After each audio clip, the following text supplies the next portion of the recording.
The continuing plight of 41 workers stuck in a tunnel in Uttarkashi. This is their 10th day stuck within that tunnel. Remember, this story started on early morning, 5:30 a.m. around, when you had these 41 workers. They were completing a 12-hour shift when part of the tunnel collapsed, trapping them inside that part of the tunnel. Now, rescue efforts have been taking place since, but each of these attempts have met with stumbling roadblocks, issues. For example, rubble stuck within the that they're trying to take out, that's making it hard for the machine to drill through. That's been the largest problem. But there have been many other problems too. For example, even getting machines to the spot where the drilling needs to take place, assembling those machines, each of these have been difficult steps. Now, at the same time, as of yesterday evening, a pipeline has been installed. Today morning, we're learning that hot food like dal and khichdi was transported to the workers for the first time. We also, as of just a few hours ago, got our first visuals of the 41 workers who, as we speak, are trapped under the ground. Their plight is a particularly important one. We've had the Prime Minister, the centre, say that they're checking in, they're keeping a track on these entire efforts. We'll keep bringing you more from the ground, all of these developments, because remember, on Monday, Tuesday, the first few days of this efforts, there was a lot of anger, frustration on the ground from the workers' families, the workers who'd managed to escape. There were workers who left the shift earlier. They protested on the ground. Some of the family members of the 41 workers who were still trapped there, they protested. State governments, we're learning, have put forth some amounts in compensation. Big questions still remain on whether the centre will be putting forth any compensation for the mental health recovery, for the general health recovery of the 41 workers who are trapped right now. Now, I'll wait for my colleague to be connected. My colleague Anshul has been present with us on the ground in Uttarkashi. He's been bringing us moment-by-moment updates of this entire process. Remember the current big two challenges that we are tracking right now. Number one, the Silkyara tunnel. That is the tunnel, one entrance of a tunnel. The entire structure of the tunnel is very delicate, which is why the process has been so slow. We're learning again and again from engineers on the ground that the process is a slow one. They're drilling so slowly because every time the machine is used for a few hours, it needs to be stopped, it needs to be cooled down, only then can it be started up again. But it is the Silkyara entry that these workers and these engineers have their hopes pinned to. It's the one through which it hoped that in 24 to 36 hours, we might see the first worker coming out. But again, those are numbers, remember, that over the last 10 days, we said again and again, and that timeline has kept extending. We're going to play out different reactions for you on this story, then hopefully we'll bring you more ground reports. Take a look.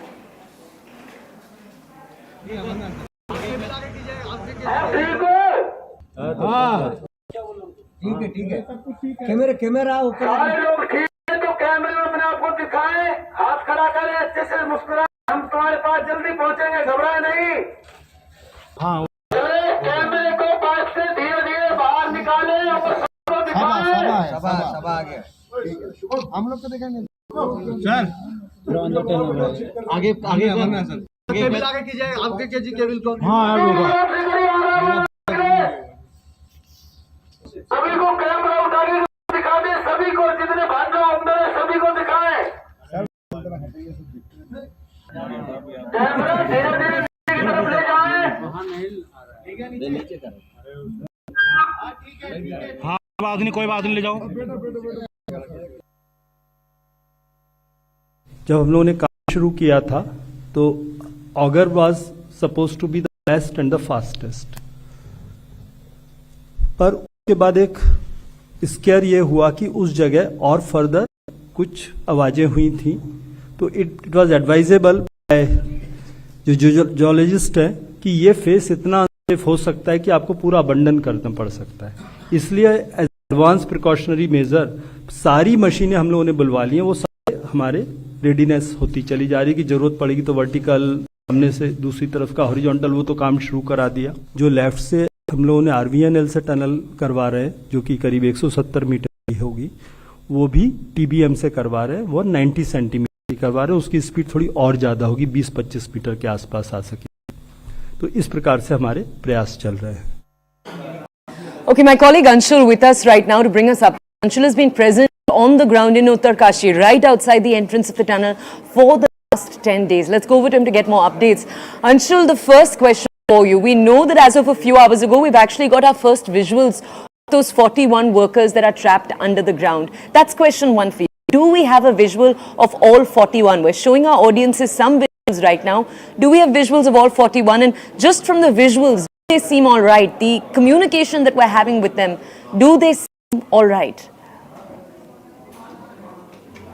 The authorities are saying that yes, all the 41 workers can be seen in those visuals. In fact, a roll call attendance was also taken as soon as the camera reached inside, and all of them were in fact asked to come close to the camera and wave to the camera as well. So yes, the authorities are saying that all the 41 attendance has been marked, and it is being said that they will come. The mental health is also fine, and in fact, what sources within the rescue teams have told us at this point in time, that as soon as that lifeline pipe was drilled through the debris, there was celebrations happened inside as well, because this was the first in some way or the other that this debris was actually drilled through completely, and hence it has given a lot of hope to all people who are inside that yes, the authorities are working and they are also finding success. Because remember, the authorities have been working for the last 10 days, but the first success came 24 hours ago. It's just 24 hours ago. So yes, for the last 9 days, there was no access to any sort of solid food or uninterrupted communication between the workers and the rescue team, who is making sure that these people are taken out with safety. Now, the authorities are also making sure that there is a psychologist who is also present over here, and that person is also continuously speaking to the people inside, making sure that their morale does not die down. So yes, all these steps are being taken to make sure that their physical health and their mental health stays intact, because even if one person panics inside the tunnel behind debris, then yes, the situation could actually go out of hand very quickly. So yes, all these are the problems that are being faced by the authorities, but yes, at this point in time, solutions are being found to that. We have seen that the lifeline pipe has been drilled, fruits have been sent through that lifeline pipe as well. So yes, a lot of has been done. The bigger fight is still to be fought. The process is going to start within the next few minutes. We are waiting for that technical press conference to happen out here within the next few minutes, and in that press conference we'll have that exact idea of how much development has happened inside the tunnel over the last 8 to 10 hours, because yes, we have been reporting that the operations were on, and in fact the building process was on, and post that the drilling has begun or not, and if at all they have found success in removing that boulder that had come up last time when the 22-meter pipe was actually put in. All these details will be shared with us within the next few minutes. But yes, the rescue operations are ongoing with full force. This is the only way on which the focus of the administration is right now, because remember, the vertical drilling thing that is being talked about, that is a very, very long haul at this point in time. So yes, the easiest and the quickest way these people can be brought out is through the tunnel, mini tunnel that is being dug through the debris. Okay, Anshul, just ask you to stay with us. Just stay with us for a few minutes. Very quickly, I want to walk our audiences on the screen behind me through the key reasons. Why has this entire process been delayed as long as it has? We're talking now of the 10th day of this rescue process. Let's take a look at what experts have to say. So number one, this is the biggest cause, falling debris. The more you build, the more you dig inside, the more debris is falling. This region has very, very soft rock. It's a point we'll come back to in just a little while from now. The entire Himalayan region has soft rock. These areas in particular, remember, this is also the same region where Joshimath took place in January itself. This is very, very sensitive region. It's what environmentalists had been warning of for years before the project started.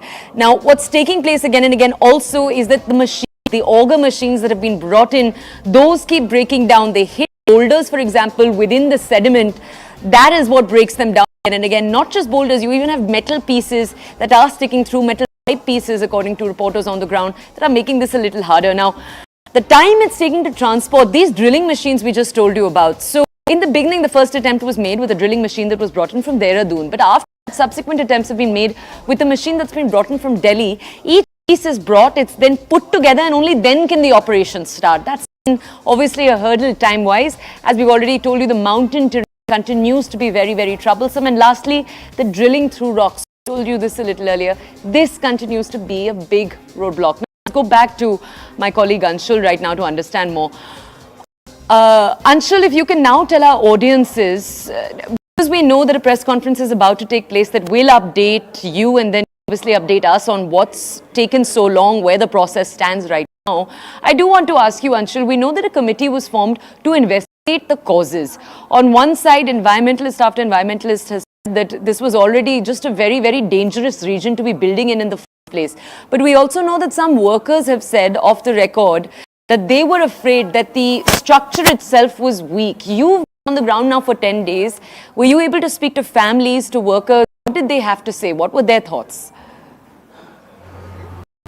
So yes, the workers who were working out here, they said that this project has been going on for the last 4.5 years, and there has been no issue absolutely when it comes to the strongness of the structure. But yes, there was a 7-meter part inside the tunnel that was weak. The concreting in that part was not, and even after the workers had told that this is something that is very, very important, they should not go inside and work until and unless this entire thing is brought made sure that the problem is solved. But yes, that was one of the decisions that was taken by the people who were in charge over here, and these workers were sent inside, and it was that 7-meter part almost that initially collapsed, post which we saw that how when the drilling started and the rescue operation started, that debris eventually increased to almost 60 meters now.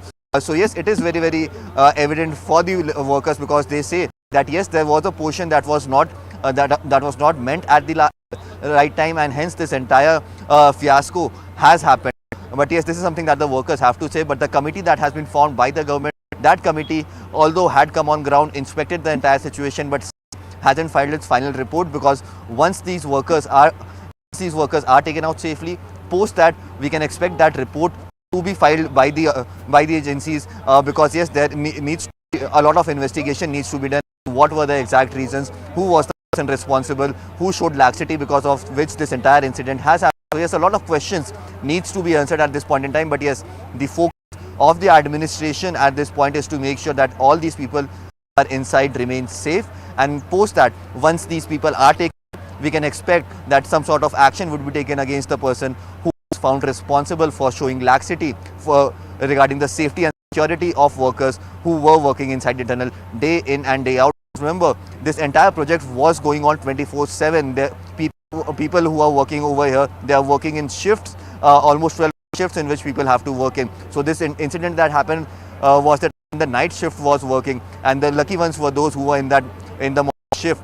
They did not go inside, and hence they stayed outside. These are the words of those laborers, that yes, there was some structural problems, at least in this 7-meter portion from where water was also dripping. But yes, this decision was taken by the people in charge over here that they should go ahead with the operations, and as soon as they went inside and started a drilling process, due to the vibrations, the debris collapsed.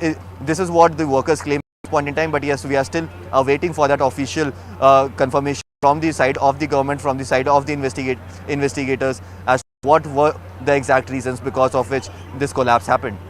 Okay, Anshul, you said a press conference is going to take place shortly to update us on how far this project is right now. What are the remaining steps that will lead to the rescue of 41 workers? Anshul, stay with us. I want to play out for audiences more reactions in this story. Take a look. Lifeline का भी इस्तेमाल किया गया for bringing in water. So there is sufficient water, there is sufficient oxygen inside, there is power and lighting inside.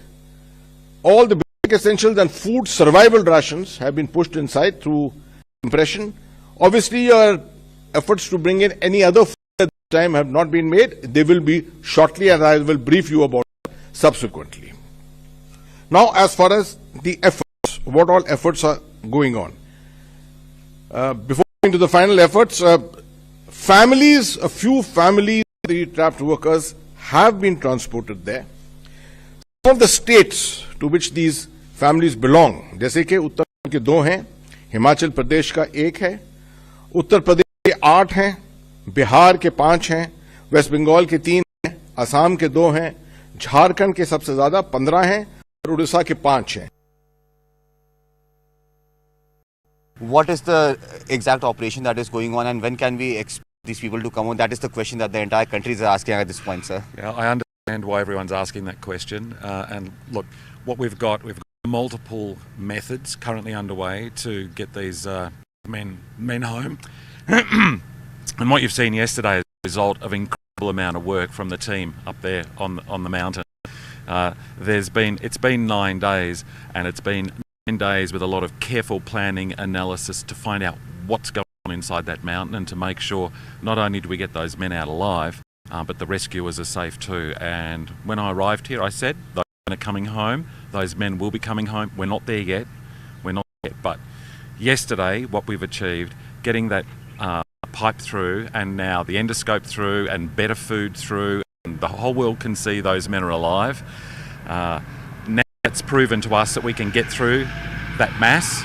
So you'll see different things happening today now that we've been able to prove that. We've got a project, of course, coming down from the top, project from the side, project from the back, multiple projects from the front. One of them is going to do it. One of them is going to be the way these men come home. And as I've said since I got here, they were dancing. They were dancing at Dolly when they went in, and they'll be home and able to sing Christmas carols as well. Exactly when, I'm not sure, but it's going to happen.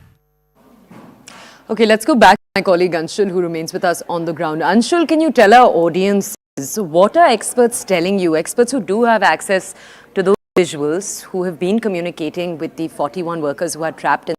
What does life look like right now for them? 24 hours in a day, how are they spending them? How are they taking care of the smaller tasks? Tell us more about life inside that tunnel right now. So yes, you can imagine how difficult it is for them to actually stay inside the tunnel at a time when they do not know what is when it's the daytime, when it's the night time, because there is no direct light that is reaching inside. So you can imagine that it will have a toll on their mental and physical health as well. But yes, the experts, the people who are doing this operation are telling us at this point in time that there is a cavity of at least 2 kilometers, and also there is a Bolero vehicle that is present inside with them. So through that vehicle actually go ahead or even walk ahead, and in that locations there is continuous walk that is also happening, because one of the rescuers actually told us that tried to reach out to one of the workers. He had gone for a walk inside the tunnel itself. So there is a cavity of 2 kilometers, and that is what is giving so much hope to the experts at this point in time, because they say that yes, these people are stuck inside. There is a cavity of 2 kilometers. They are not in a very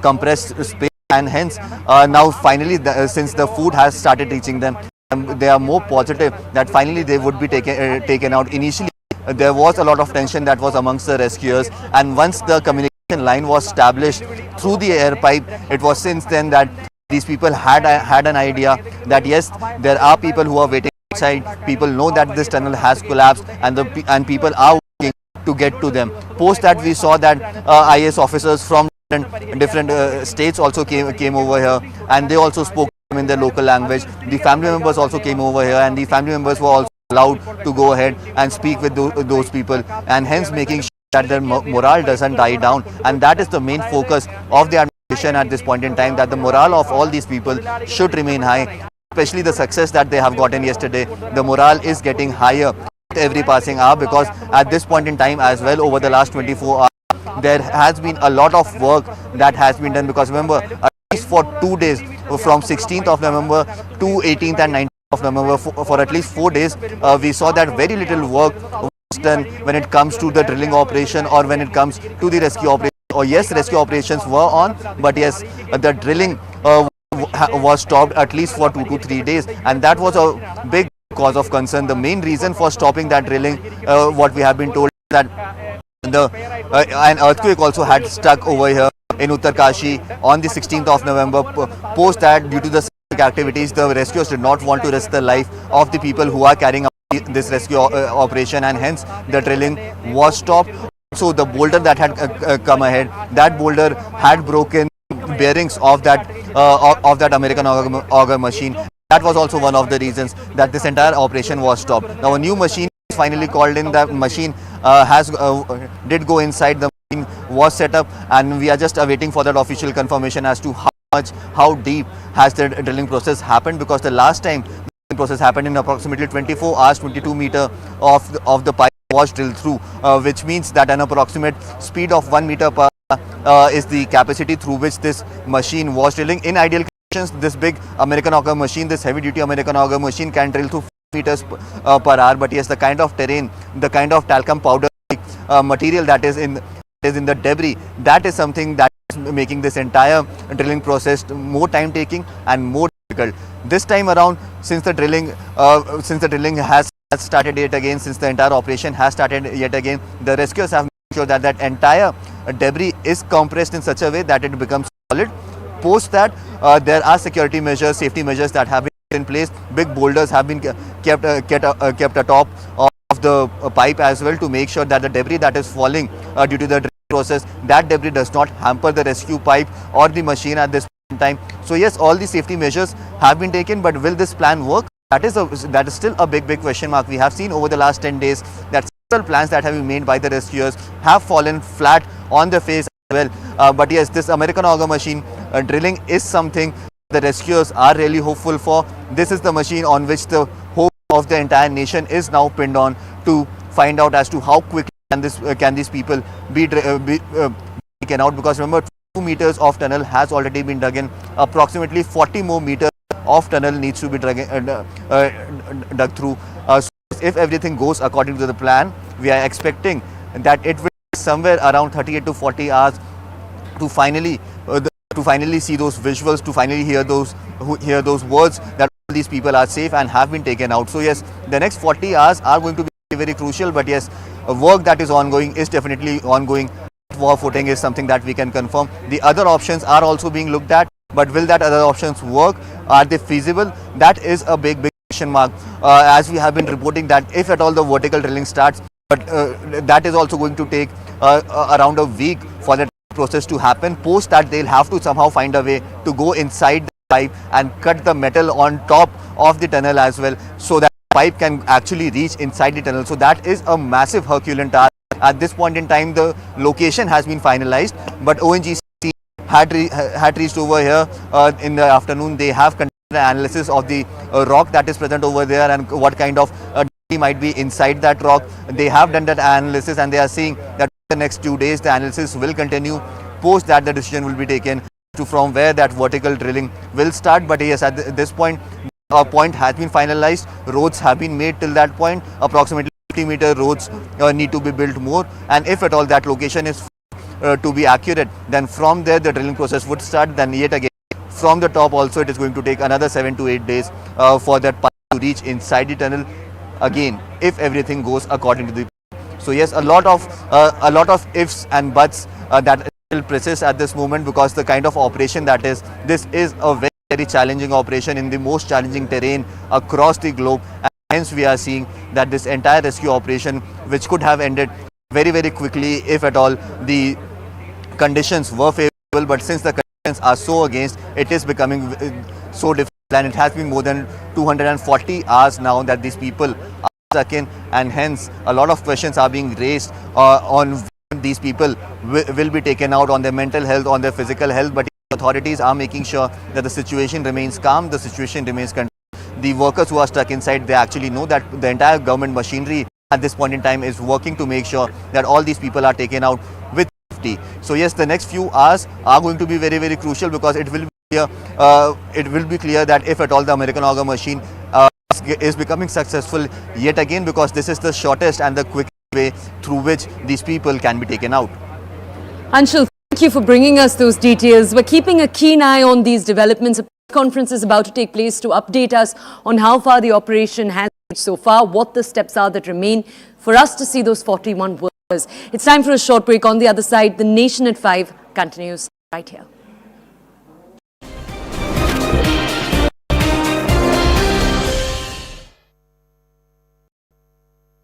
Hello.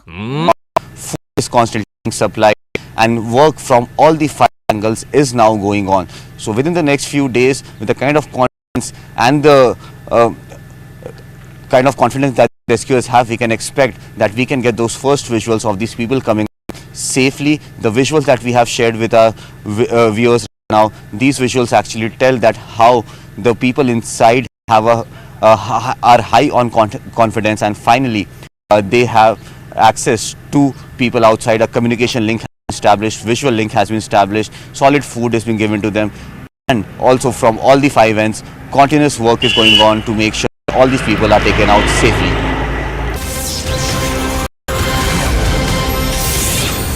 And this is a CNN News 18 exclusive news break. CNN News 18 has been able to access the first from inside the tunnel. Now this video is from late last night when the first camera was sent in. All the workers inside are safe, and this is something that is being established through the video that has been accessed by CNN News 18. This video is from inside the tunnel. The video is on your screens right now, and this is the latest video that we've able to access from inside the tunnel. And in the video it can be seen that all the trapped workers are safe, and this is what is being established by these visuals from inside the tunnel. Remember, even after so many days, the 41 workers are still trapped inside the tunnel. Rescue operations are underway. And now joining us on this story is Anshul Singh, who has been tracking all the updates and everything that has been unfolding in Uttarkashi. Anshul, what is the latest detail as far as the rescue operation is concerned? So finally some good news. After almost 9 days, we have seen that yesterday was the first time that the entire debris was penetrated through, and last night we also saw that endoscopic camera had finally gone inside the tunnel, post which we have got to access this entire video. Joining me right now is Alex. He is the expert who has now been roped in from Australia, and he's going to give us an exact picture of what is going on inside the tunnel and also how the rescue operations are going. Sir, thank you so much for giving us your time. What is the exact operation that is going on, and when can we expect these people to come on? That is the question that the entire country is asking at this point, sir. Yeah, I understand why everyone's asking that question. And look, what we've got multiple methods currently underway to get these men home. And what you've seen yesterday is a result of incredible amount of work from the team up there on the mountain. It's been 9 days, and it's been 9 days with a lot of careful planning analysis to find out what's going on inside that mountain, and to make sure not only do we get those men out alive, but the rescuers are safe too. And when I arrived here, I said those men are coming home. Those men will be coming home. We're not there yet. But yesterday, what we've achieved, getting that pipe through, and now the endoscope through, and better food through, and the whole world can see those men are alive. Now it's proven to us that we can get through that mass. So you'll see different things happening today now that we've been able to prove that. We've got a project, of course, coming down from the top, project from the side, project from the back, multiple projects from the front. One of them is going to do it. One of them is going to be the way these men come home. And as I've said since I got here, they were dancing at Diwali when they went in, and they'll be home and able to sing Christmas carols as well. Exactly when, not sure, but it's going to happen. Okay? Definitely, so the words that you say definitely feel a lot of confidence amongst the people as well, and the people who are waiting to see them outside. The vertical drilling process that is about to start, sir, how realistic is that? Is vertical drilling possible through that mountain debris? Well, of course, when I arrived here, that was one of the first questions I asked myself, and you've seen I climbed the mountain yesterday and went up and inspected the geology, and with the team of local experts, and I'm convinced that that's an excellent location. In fact, not only is it an excellent location, it came as a huge surprise to me, exactly over the tunnel, albeit up a mountain, but exactly over the crown of the tunnel is the most beautiful and solid piece of rock. It's almost like a gift, okay? And that piece of rock is perfect for launching a rescue drive down, and I think that should be starting this morning, or if it's not this afternoon. So I'm confident with that. In fact, that's why I'm so confident that one way or another, whether it's 3, 4 or 5, those men are coming home, all of them. So your message to the family members of the people who are stuck inside, because they are waiting to hear something, they are waiting to, these visuals have definitely some confidence. Your message, because your words are definitely going to help them, sir. Whether it's your husband, whether it's your son, whether it's your nephew, whether it's your grandfather, whoever it might be, they are coming home. And the team are working around the clock 24/7 to bring them home. And that's why I'm here. That's why the member nations who stand behind me, the hundreds of experts who you can't see but are on my shoulders, are all here joining the team here. The experts, the real experts, are right here, and we're bringing them home. Absolutely. Definitely, sir. You worked all across the world, sir. How difficult is this Himalayan terrain? since you have been over here, sir? How difficult. This is the most difficult. And each morning when I come to work, you'll see I go and do a little prayer, okay? We need all the help we can get. And if Carly is listening, please, we want them back. And so I'm here. This is the most difficult geology on Earth. The reason you've got a collapse in the first place is because it's so difficult. The reason for building the tunnels is because it's such difficult terrain, because you see the roads always being destroyed by avalanche. So it's worth it. Mightn't feel like it's worth it, but it really is worth it. These tunnels will be a game changer. But we've got our work cut out just now. It's not over. Like, please, I have a smile on my face. I'm confident, but that's because I'm confident in the team. We've got a huge job ahead of us. It's still not done until I see those 41 men and not hurt anyone.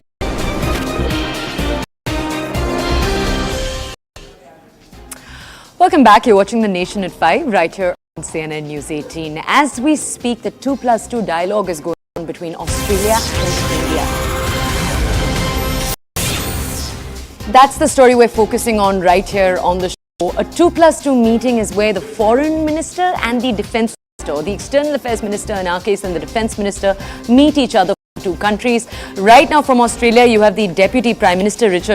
He's also the defense minister of the country, and the foreign minister Penny Wong. They've just had multiple meetings with our defense minister and with our external affairs ministers. Now, the breaking news we're bringing you is related to that. However, we're focusing right now on a meeting that took place as of just a few hours ago between the external affairs minister of Australia, the defense minister of Australia, and the national security advisor Ajit Doval. What did they discuss, and how did this differ from the multiple meetings have taken place with Rajnath Singh and with Jai Shankar, right? External Affairs Minister and our Defence Minister. What was the purview of this meeting in particular? That's obviously what we're going to try to understand when we have reporters who join us in just a second. Remember, there were a few key focuses in the 2+2 dialogue that we're seeing taking place. Number one, obviously, the setting of the Quad date. What is the Quad? Remember, the Quad is the coming together of 4 different countries. You have Australia, India, Japan, and United States. They've come together in the formation. They're deciding on what the date meeting is going to be for them. It was supposed to be at some point in Jan, but that isn't entirely sure. So the Quad date, that was a big focus. Economic coordination, maritime coordination. My colleague Abhishek Jha is with us right now. Let's go over to him to understand more. Abhishek, we'll start by asking you a question that focuses on the breaking. We'll then broaden out. Can you tell our audiences, the NSA met the foreign minister and the defense minister of Australia after the defense minister and external affairs minister of India had already met them. What differed in this meeting with them and with the NSA?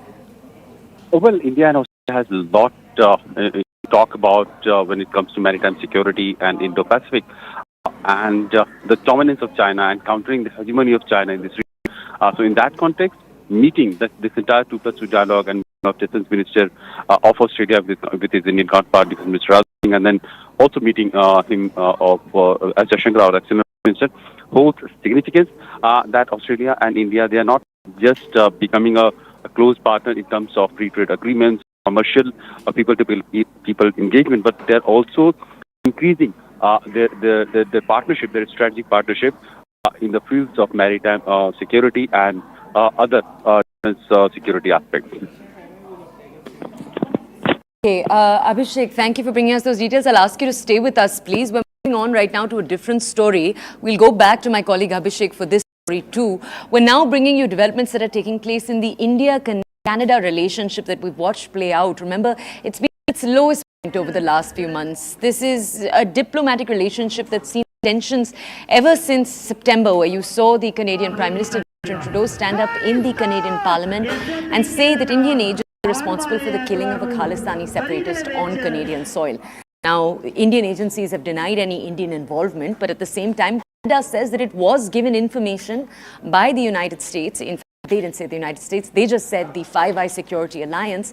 But sources point to the United States as the source of that possible information. Now, the story we're focusing on right now is a continuing depleting in the relationship between the two countries. Specifically, we're focusing on a statement brought up by a Canadian parliamentarian.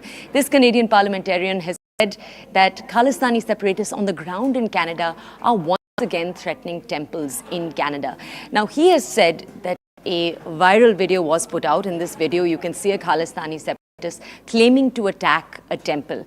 Now, this Canadian MP is saying that more action needs to be done by Canadian authorities, and it's true. We've seen many attacks take place on temples in the form either of graffiti or large amounts of men walking in. You've seen multiple attempts, 4 attempts in just the last year. We'll talk about that too in a second. Let me play out for you what the External Affairs Minister had to say regarding this. Then we'll connect with Abhishek.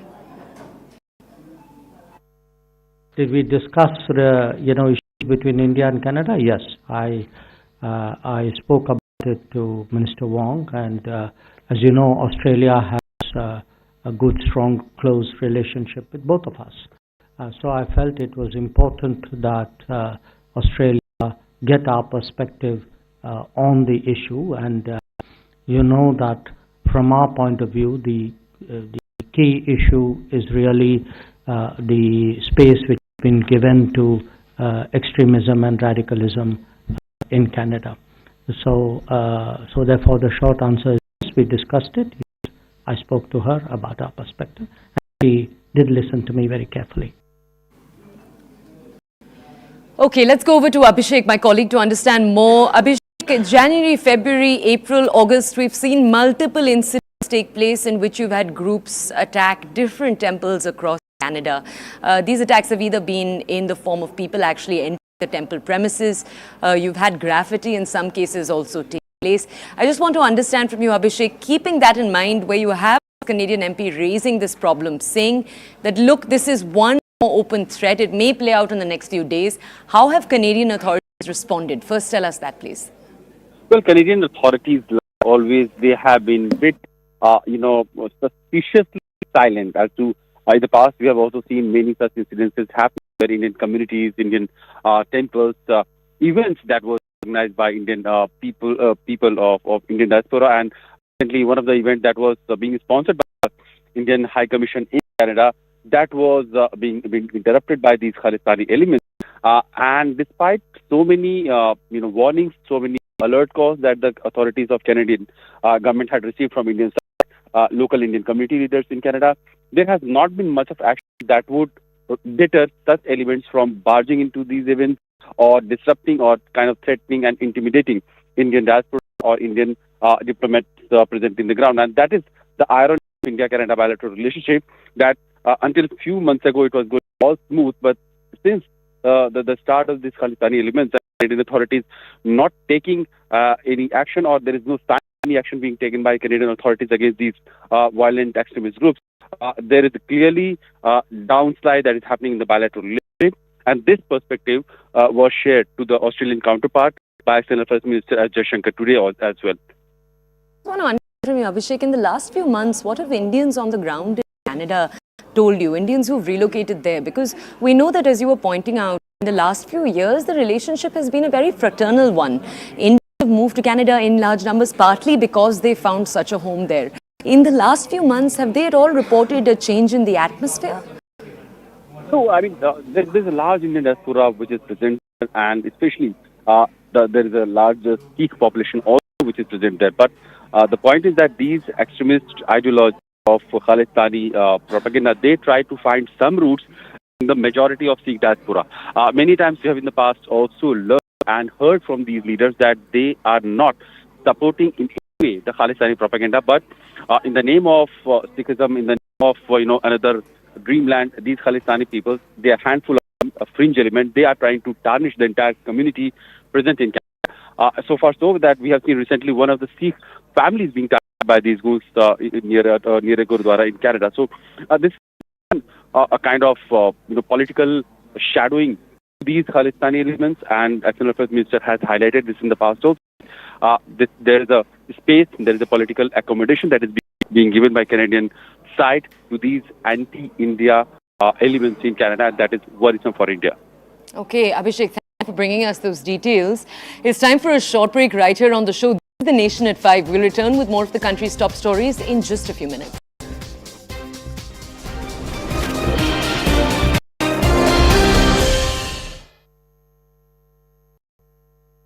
Brought to you by. Then I'm Definitely, sir. Keeping in mind the of the rescuers as well. What steps are being taken, sir? How can we ensure the safety of the rescuers on this difficult terrain, sir? So this is a really good question, because of course we don't want anyone else hurt. We've already got 41 men in peril that we're looking after, and we don't want anyone else hurt. If you were to go down the tunnel, which I'm assuming you haven't been able to, and there's a good reason for that, it is really dangerous in there. Okay, what you'll see is tunnels, actually protection tunnels in place within the tunnel for the workers there. So enormous lengths are being made to protect the rescuers from what could be another collapse. So let's not rule that out. We've got a very unhappy mountain and unstable, and so again the team here have gone to enormous lengths to protect the people doing the rescue. So, and that's one of the reasons for the delay. It's not a delay because people aren't valuing life, it's a delay because people value life so much. And for me, that is just the most wonderful thing to be a part of, and to actually work with a team who are so passionate about getting these men home. So, sir, you beat us in the World Cup. Hopefully, we'll That wasn't we'll me. work That as a wasn't team me. and we'll Yeah. get some sort of victory over here. Yeah. So I claim to be good at tunnels. Worst cricket player. Trust me, if we played cricket, you would thrash me, no problem at all. Tunnels, okay. Cricket, no. Sir, fingers crossed. Thank you. Hopefully, we'll see them out very, very quickly, sir. I'm looking forward to doing this interview with some smiling faces up here with us. Definitely, sir. Definitely, sir. Thank you so much for your time, sir. Thank you. So, as you heard there, that the confidence amongst the rescuers is increasing by every passing minute, because we have seen that finally that debris, which was seeming to be impenetrable, has finally been penetrated. The first visuals have come up.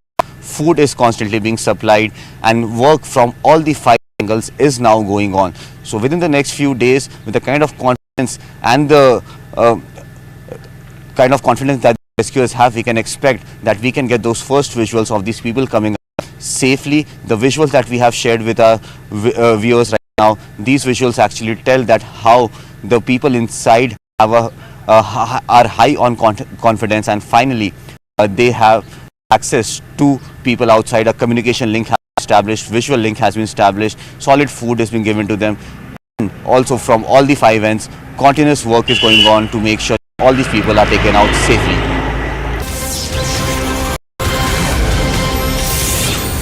And this is a CNN News 18 exclusive news break. CNN News 18 has been able to access the first visuals from inside the tunnel. Now this video is from late last night when the first camera was sent in. All the workers inside are safe, and this is something that is being established through the video that has been accessed by CNN News 18. This video is from inside the tunnel.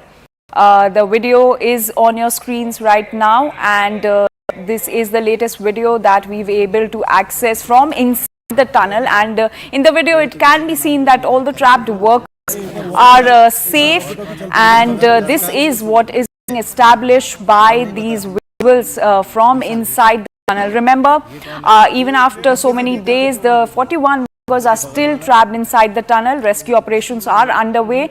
And now joining us on this story is Anshul Singh, who has been tracking all the updates and everything that has been unfolding in Uttarkashi. Anshul, what is the latest detail as far as the rescue operation is concerned? So finally some good news. After almost 9 days, we have seen that yesterday was the first time that the entire debris was penetrated through, and last night we also saw that endoscopic camera had finally gone inside the tunnel, post which we have got to access this entire video. Joining me right now is Alex. He is the expert who has now been roped in from Australia, and he's going to give us an exact picture of what is going on inside the tunnel and also how the rescue operations are going. Sir, thank you so much for giving us your time. What is the exact operation that is going on, and when can we expect these people to come on? That is the question that the entire country is asking at this point. Yeah, I understand why everyone's asking that question. And look, what we've got multiple methods currently underway to get these men home. And what you've seen yesterday is a result of incredible amount of work from the team up there on the mountain. It's been 9 days, and it's been 9 days with a lot of careful planning, analysis to find out what's going on inside that mountain, and to make sure not only do we get those men out alive, but the rescuers are safe too. And when I arrived here, I said those men are coming home. Those men will be coming home. We're not there yet. We're not But yesterday, what we've achieved, getting that pipe through, and now the endoscope through, and better food through, and the whole world can see those men are alive. Now it's proven to us that we can get through that mass. So you'll see different things happening today now that we've been able to prove that. We've got a project, of course, coming down from the top, project from the side, the back, multiple projects from the front. One of them is going to do it. One of them is going to be the way these men come home. And as I've said since I got here, they were dancing. They were dancing at Diwali when they went in, and they'll be home and able to sing Christmas carols as well. Exactly when, not sure, but it's going to happen. Okay? Definitely, so the words that you say definitely feel a lot of confidence amongst the people as well, and the people who are waiting to see them outside. The vertical drilling process that is about to start, sir, how realistic is that? Is the vertical drilling possible through that mountain debris? Well, when I arrived here, that was one of the first questions I asked myself, and you've seen I climbed the mountain yesterday and went up and inspected the geology, and with the team of local experts, and I'm convinced that that's an excellent location. In fact, not only is it an excellent location, it came as a huge surprise to me, exactly over the tunnel, albeit up a mountain, but exactly over the crown of the tunnel is the most beautiful and solid piece of rock. It's almost like a gift, okay? And that piece of rock is perfect for launching a rescue.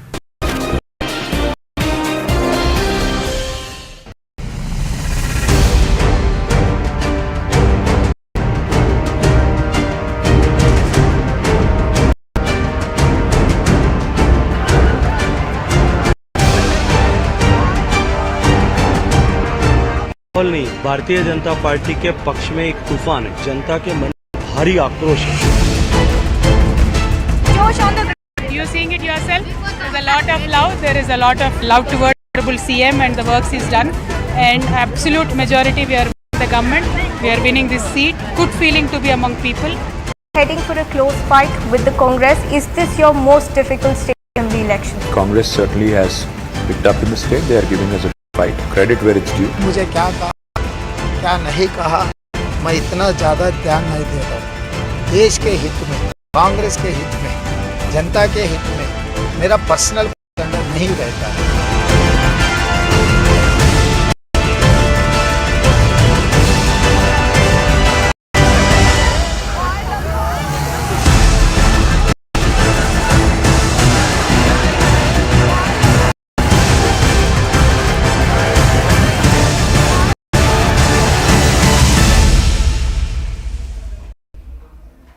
Welcome back. You're watching The Nation at 5 right here on News 18. Now, right here on the show, over the last few weeks, we've been tracking elections as they take place in 5 different states across the country. So we're talking about Madhya Pradesh, Chhattisgarh, Rajasthan, Telangana, Mizoram. We've kept our eye on each of them. Let's take a look right now at the story in Telangana, where our reporters on the ground are bringing you the next few ground reports. In Telangana, it's a particularly interesting story because remember, the state, which was formed in 2014, has only seen the rule of one party since, the Bharatiya Rashtra Samiti, formerly known as the TRS, the Telangana Rashtriya Samiti. Now, they've had the leadership of one chief minister, KCR, and the big question this time, after 2 terms, is whether or not anti-incumbency will finally seep in.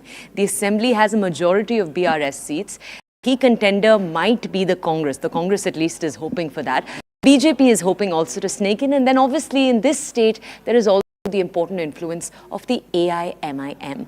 This is the story we want to focus on next. My colleague Swastika on the ground brings you this ground report. This is with AIMIM Chief Asaduddin Owaisi. Take a look. They talk about each of the key issues, then we'll move on. Firstly, testing 9 seats. What does it look like this time around?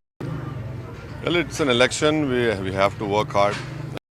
We have always respected our opponents and tried to be overconfident. But at the same time, we have confidence in the work which we have done from 2018 onwards when the last assembly elections were held. And I think so my party is the only party whose members have been in the midst of the public. And over and above this is the first election which is being held after the COVID wave. Now people remember MIM party's work sacrifices, their help at that point of time.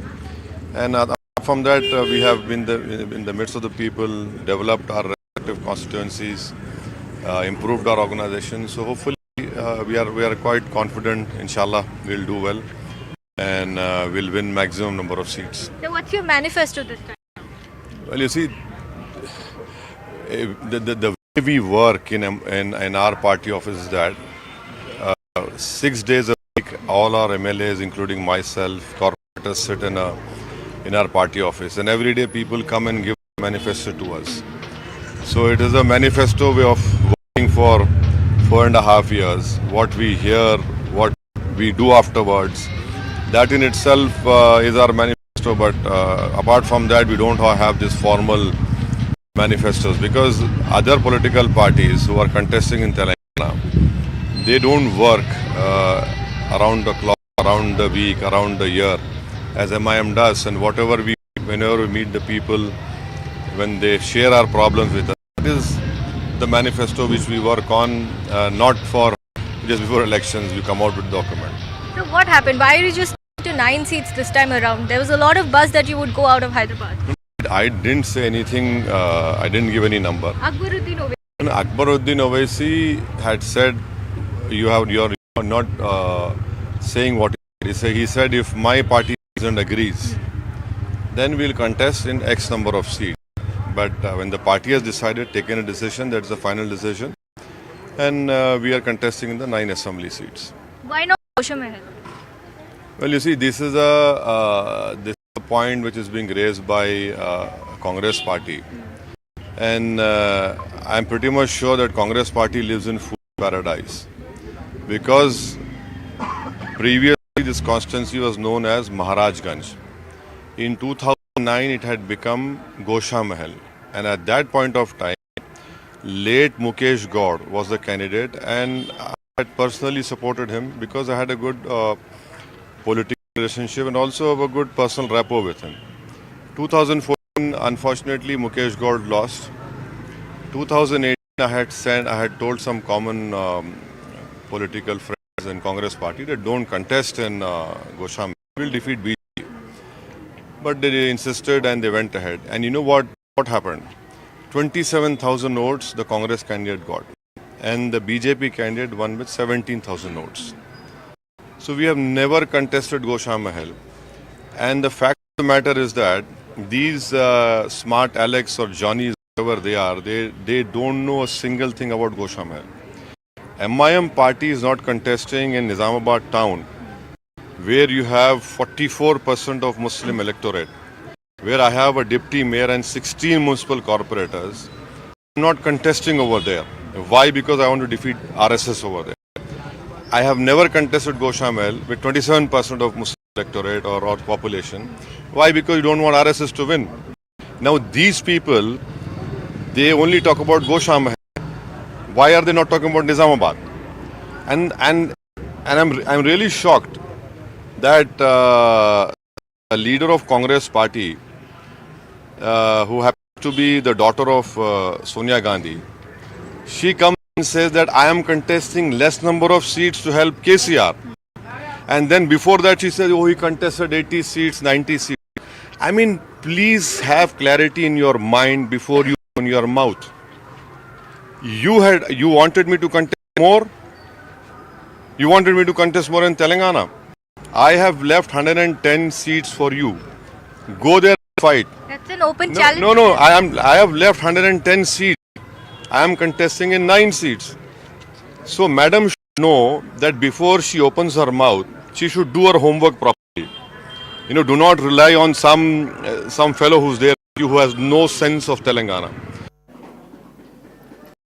Okay, in Telangana, there are 119 seats within the assembly. Now, the BJP has about 6. It's the BRS that has a large majority, more than 90 of those seats. But the BJP's prospects aren't that poor, because in the Hyderabad polls that took place in 2020, the BJP actually did much better than it was expected to. That's what the BJP is hoping will happen to them in the elections when they take place across the state. Here's a look. This is an interview we have with a BJP MP. I want to specifically talk about your campaign here in Korutla. What is your main pitch to the voters? Why should they vote for you? They will vote for a clean governance, Modi's governance. They will vote for the Awas Yojana, 4 crore homes what were built in throughout India. They want it in Telangana. They want Ayushman Bharat here. They want new pensions here. They want new ration cards here, which are pending since a decade now. They want proper quality infrastructure to be built, not dams which are being swept away or which are getting sunk. 80,000 crore rupees of Telangana wealth has been sunk because of KCR's corrupt governance in Telangana since a decade. So you talk now, what more do you want? I want CNN to carry this news. 3 huge projects are being sunk. One of them is sunk. Engineers have said you cannot store water in those projects. What more do you want? He should be thrown immediately from the government. So the allegation which is coming from Congress side, since you're talking about Kaleshwaram, is that what is stopping the BJP at the center from launching an investigation into it? They will do that. They have investigated. They have given a report that you cannot store the water. First, our people lives are important. Villages are important. You first restrict any further damage. That is a report. If we are blind, if we are not corrupt people like your leaders Gandhis, who have sold this country more than British, who have looted this country more than Britishers. So the biggest threat to this country, Mother India, is Sonia Gandhi and her son Rahul Gandhi. Okay. How do you see Congress's campaigning? Because there has been a change in the state leadership here. Kishan Reddy ji is leading the campaign. You're in the fray. You're one of the strongest leaders of the BJP. But why has it been the case that the BJP's momentum, do you think the BJP's momentum had dropped and then suddenly you're finding a lot of struggle to come back to the... No, I am not struggling. I have a cakewalk here. What about the others? They'll also win. We will find government here. I have no doubts. And our leader is either Kishan Reddy nor Bande Sanjay. They are not our leaders. Our leader is Narendra Modi. So we go to the people with Modi ji's case. We market Modi's brand. And हम vote Modi के नाम पे मांगते हैं. So that is how we campaign. And we project his schemes, we project his clean governance, he has developed infrastructure. Exactly, that is the replica we want in. K. Kavita campaigning in your constituency today, your direct nemesis also. What do you have to say about that? We have no time to think about her. Absolutely no time to waste now. She says you have not done anything on the ground. But people will decide. Decided in 2019. She got a tight slap on her face. Let her try once more. She said she'll contest against me in Korutla. She is not. So, now the world knows who is scared of whom. Okay, so Congress here says that you are the TRS is your team. And they say that should there be a hung, BJP and BRS will join hands together. At any cost, we are not going to. Mr. Modi was very clear. He was very clear, we cannot work with Kalvakuntla family.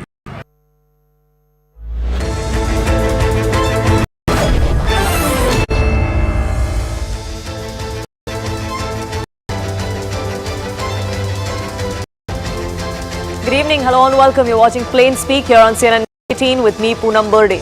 In 4 days from now, Rajasthan votes for government and campaigning is at a feverish pitch. There were rallies back being held by top guns of both the Congress and the BJP. The Prime Minister is going to be holding a roadshow in Jaipur in just a short while from now as well. Politics around caste and a clamour for caste census seems to be the Congress pitch, who is hoping to buck the historical trend of a rotational party storming to power in the state. Now, while releasing their manifesto, Congress Chief Mallikarjun Kharge reiterated a charge the Congress has made in the past, and this was a direct one at the Prime Minister. Mallikarjun Kharge said that Prime Minister Modi's community was not backward earlier and that when he